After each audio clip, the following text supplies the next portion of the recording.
پیغمبری خوا عليه الصلاة والسلام دفرمي خواي گەورە دفرمي أنا أغنى الشركاء عن الشرك فمن عمل عملا أشرك معي فيه غيري تركته وشركه فرمي من لهمو شريكة كان دولة من ترم بي بيويستم بشراكة نییە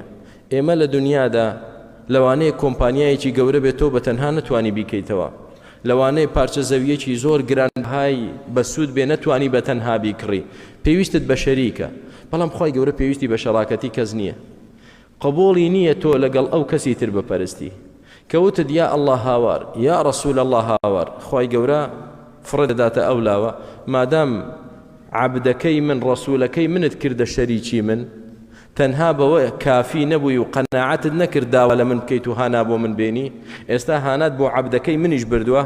ئەو من وەڵامت نادەمەوە بڕۆ داوا لە چێ دەکەی بیکە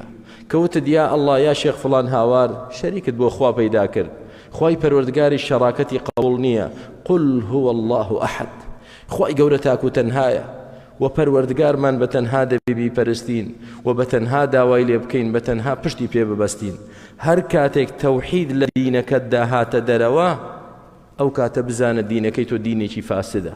بەوە مەخەڵەتێ نوێژ دەکەی بەوە مەخەڵەتێ ڕۆژوو دەگری بەوە مەخەڵەتێ کە زەکات دەدەی سوێن بەخوا دینداریەتەکەت لەسەر بنەمای تەوحید نەبێ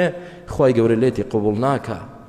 إنه من يشرك بالله فقد حرم الله عليه الجنة ومأواه النار هر کەسێ شەریک بۆ خوا دابنێ خوای گەورە بەهەشتی لێ حرام کردووە و شوێنیشی ئاگری دۆزەخە و هەرچی عیبادەتیشی هەیە هەڵوەشاوەتەوە لئن أشركت ليحبطن عملك ولتكونن من الخاسرين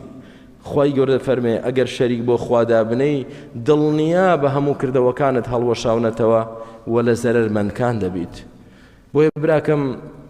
پێغەمبەری ئەزیزمان لە خوا پاڕاوەتەوە دینەکەی ساڵح بێ من و تۆ زیاتر پێویستمانە لە خوا بپاڕێنەوە ئەصلح لی دینی ئەی پەروەردگار دینەکەم دینێکی باش بێ دینێکی چاک بێ ئەو دینەی کە خۆت لێی ڕازی وەڕەضیت لەکم الئیسلام دینە